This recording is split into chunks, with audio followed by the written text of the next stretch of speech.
Oh, he's so close, so close. I want these guys to get run over, that's the thing. He's making some progress. Don't hit the big rock. Yeah. Buenos días. Se van a la chamba. Chamba. Otro continente. Claro, pero Sí. en Asia hay bastante los animales salvajes. Por televisión, Se come. sí. Son ricos, Hay sí. tigres, Ah, también hay. pumas, Sí. leones, Leones, sí.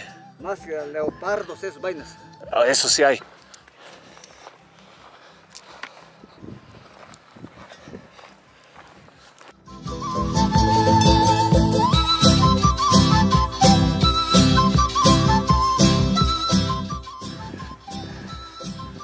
These guys are fast. Their names are Manuel and Jorge, and they're both from the mountains outside of Huaraz, from Yupa. They speak Quechua. They'll be teaching me some, I think. Usted es Huachiman. Eu kushon.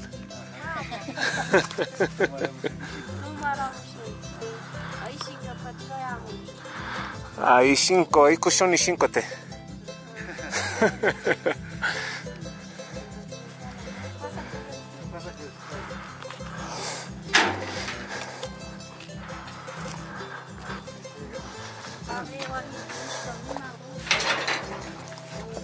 Ahí que cancu.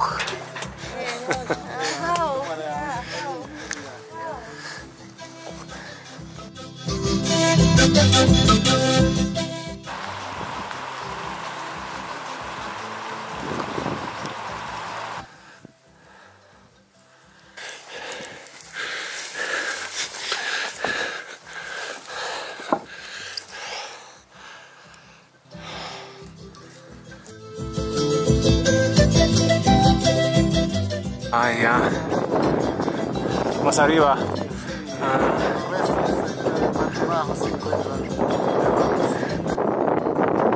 There's traces of old stone paved roads. You find this in the Andes quite a bit. This could be old Inca era roads. They call this the Capacñan. When you can find them, they're a real pleasure because generally they follow a really efficient topography. They try to save elevation rather than going up and down a valley. They stay at a particular contour.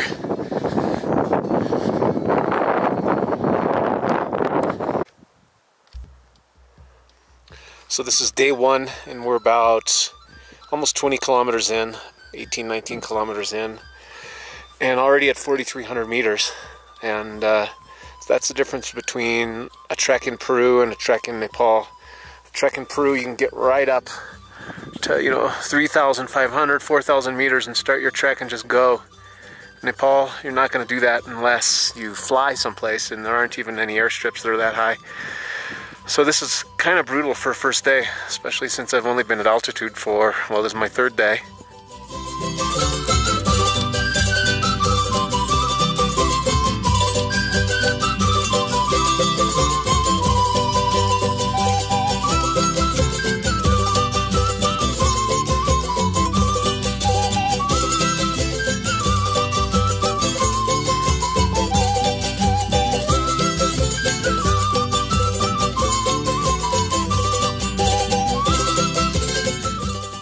Great when the sun comes out. That's why they worship the sun in the Andes. It feels so good in the morning. I'm getting packed up and ready to go.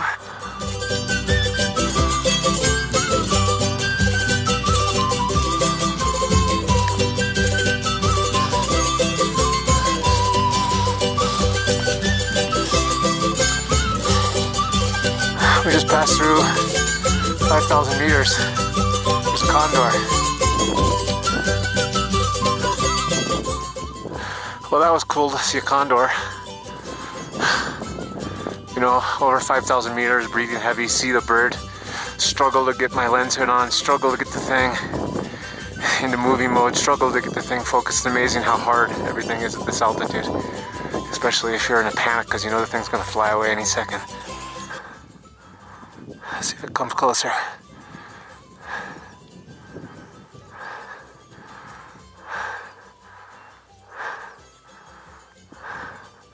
I think I lost it. There he is.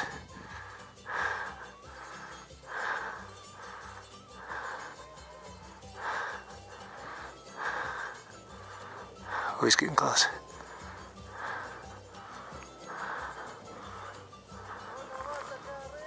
There's another one they're saying. Look at this guy. Oh, that's awesome. Yeah!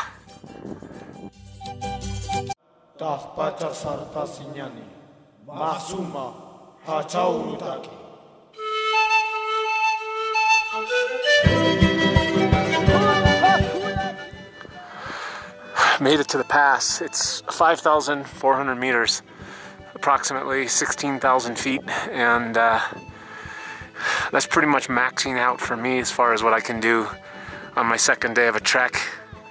Third full day at altitude. I wouldn't recommend that itinerary unless you got a lot of experience at altitude. Anyway, looking forward to heading down. I'm fine, but that's, like I said, pretty much maxing out. So that's Palcarahu. That's Randra Palca. Tomorrow tonight we're gonna camp in the valley down here. Then tomorrow, we're gonna go up that, beyond the lake, up there, and go right at the base of the mountain, that col right there, which is even higher than we are. I'd say by at least a few hundred meters. It's gonna be another brutal day. They're saying it's not that much uphill, but I tend to not believe them. Anyway, it's a beautiful, beautiful day.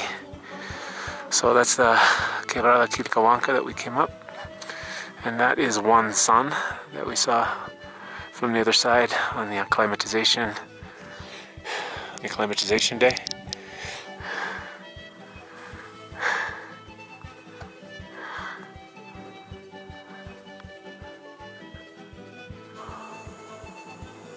So we were up there a couple hours ago, and then basically just straight down. There are no paths. Quebrada Cojup, really pretty. We ran into one other hiker. I was pretty impressed. He was a single traveler, young guy from Connecticut. Looked really strong. I offered to let him follow us. There was no path up and over the mountains. And he declined, stayed behind. I haven't seen him come over the pass, so a little concerned, but gotta figure he must know what he's doing.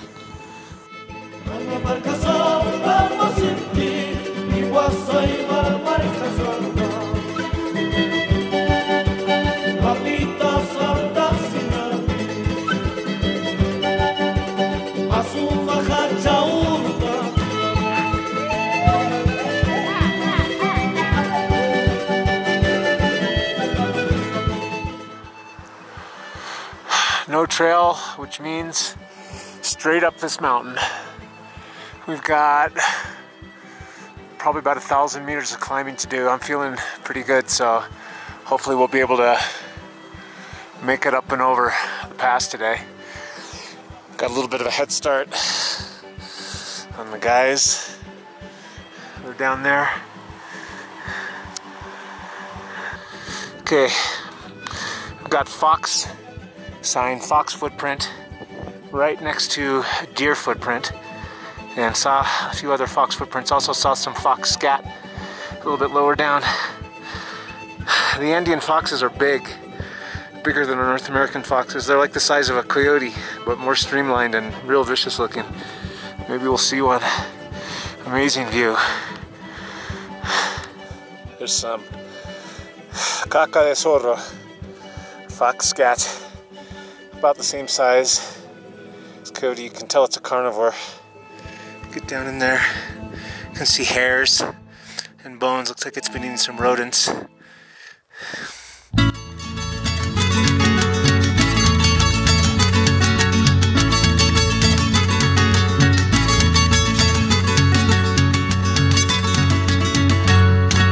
Vamos bailando, vamos cantando. Vamos bailando, vamos cantando.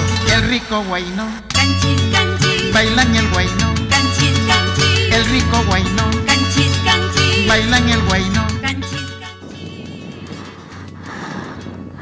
So that's our objective right in there. Doesn't look that far away. Figure about 2 hours, taking it nice and easy. And roughly the same altitude we were yesterday. That's the pass yesterday. Right there.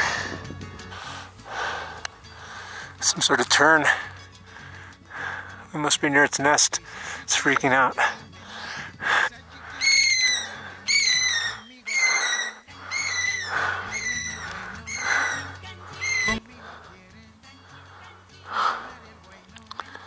It's our last little lake. I'm not going to guess on the altitude, but I'm going to take the GPS out here in a minute. I no longer trust my watch. I think that thing's all over the place. Randrapalka. That's where we got to go. These guys say for them a half an hour. For me, maybe an hour. So I'll take that.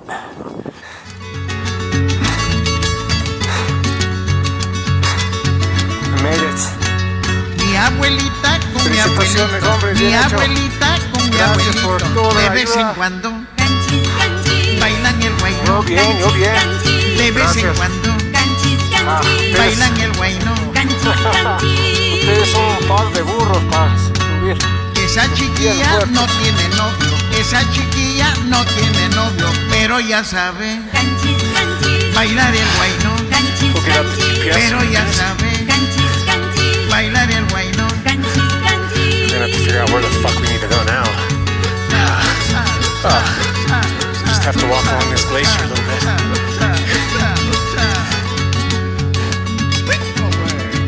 Parece que hay ruta, ¿no? Señorita cuando se case, la señorita cuando se case, Se ve. día y noche, Sigue ahí. bailan el guayno, Canchis, ¿No te parece? día y noche, Hasta ahí se ve el camino al otro lado. bailan el guayno. canchis, Borra. canchis. Este Huascarán, ¿no? A fondo. Este es Copa, ¿no? Copa. El último Huascarán.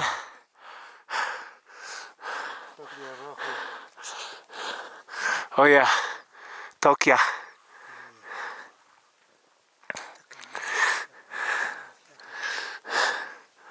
Alright, I'm gonna get out the GPS. And this is Randrapalka. We're literally right on the side of Randrapalka right now. I'm gonna get the GPS.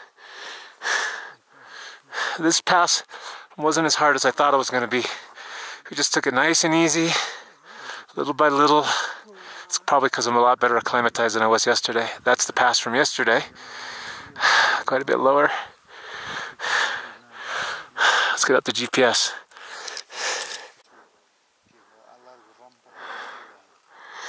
So the altitude here, we got it. It's GPS altitude 5,361. This pass, and I'm gonna put. Those formations are called penitentes. They're supposed to look like monks praying. That's why they call them that. Penitent monks, but they're pretty common in the Andes. I don't see them in too many other places. Right now we're watching climbers on Tokirahu. There's a group appears to be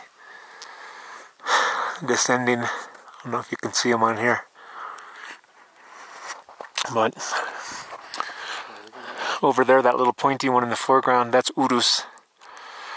It's about the same elevation we have. I was thinking about climbing it, but we get a pretty good view from these two passes. I don't think I need to do that. It has that massive climb up that arete, and then right there. But tomorrow we're going to do that instead. We're going to go up that way, and then there, and then right through that pass right there in the middle. So right next to Huaraz. Good enough for me. There are 3 people coming down. I can see them with the naked eye and much easier with binoculars. I don't know if they'll come out, but they're right there in the middle of the frame. Right in the middle of the frame. That's Tokyo. And I think I'm hearing their voices too. Sounds really scary. What a spectacular spot. Could very well be the most beautiful pass I've been in the Cordillera Blanca. It's like being on the summit.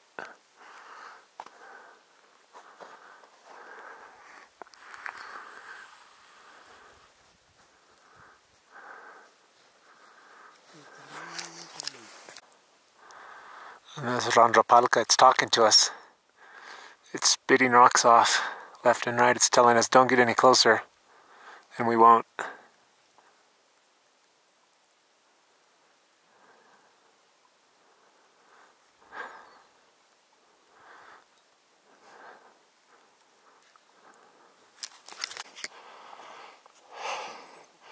That's Ishinka. I've climbed that. And Tokyo. So we're right up there. These guys have a bit of a rougher time on the snow than I do with the weight.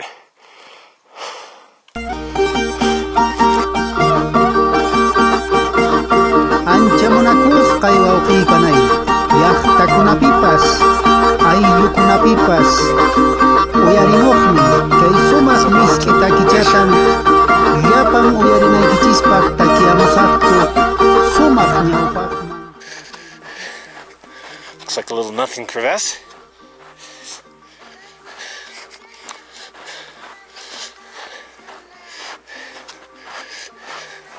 See that?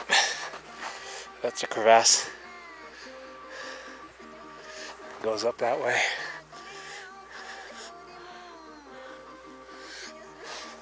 So, it's really closed. And we'll just jump.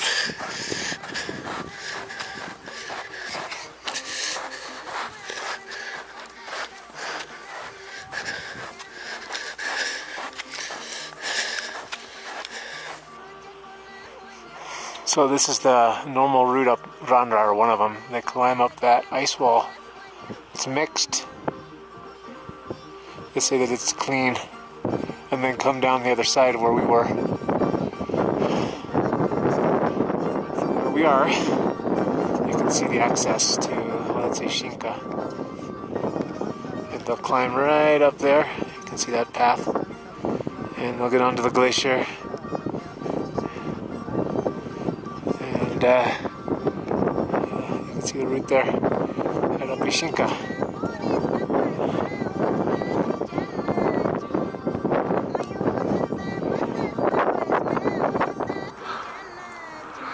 This is Quebrada Ishinka. We camped out there last night and heading up the other side this morning. A lot of people down there that are climbing all these mountains. And here Ishinka, Urus, Tokirahu, Randrapalka. They're looking at us like, what the fuck are these people doing? But this is not a very well demarcated trail that we're taking. We've just spotted some of these stone markers. So that's encouraging. And now we're going to be heading uphill. So I think there's a route. It's the first time these guys have done it. So we'll see. So that's where we were yesterday.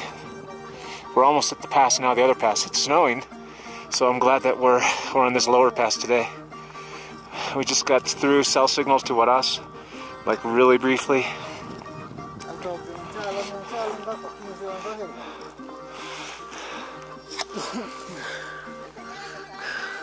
Oh, the sun's coming out. Oh, so nice. 15 minutos.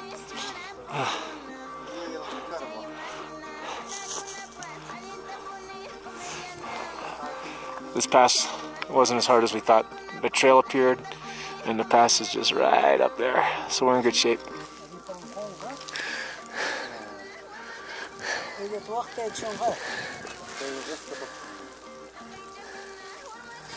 The last little stretch of our last pass, and they throw us a small curveball.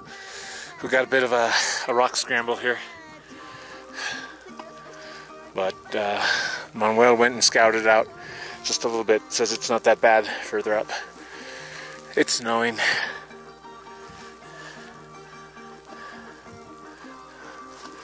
Qué bien que no descansamos abajo del otro paso, ¿verdad? Si no hubiéramos pasado en todo esta nieve, es para no ver nada, ni el camino.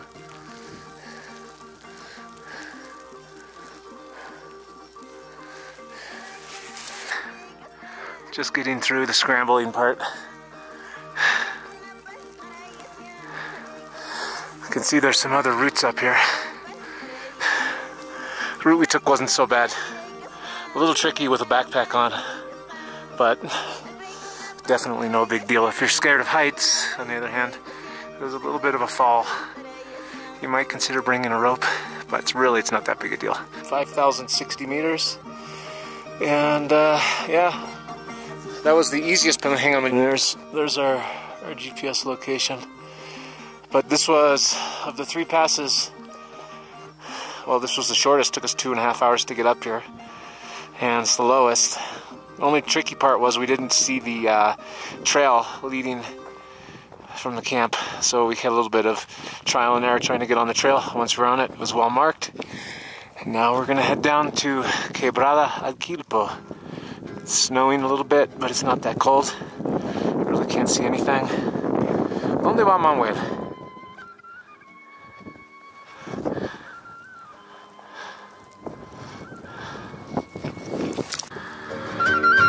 Here's something interesting you see just in the high Andes. It's called yareta. It's actually related to pine. It's really hard. They burn it as a fuel source in Bolivia.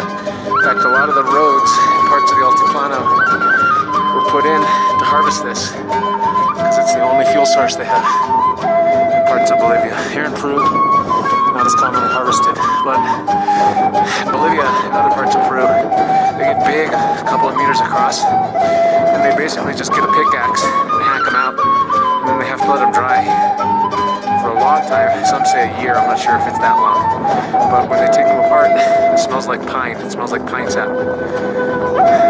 So, yareta.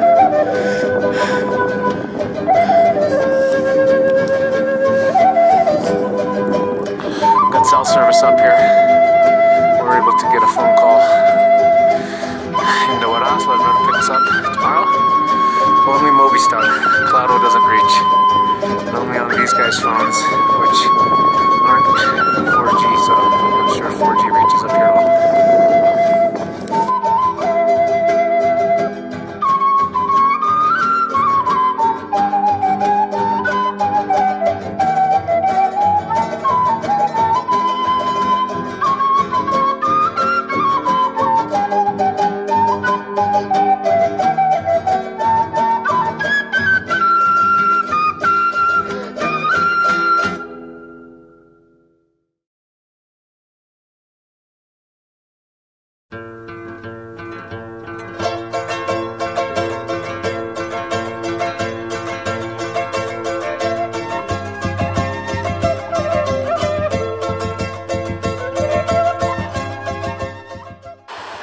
How fun would it be to slide down that?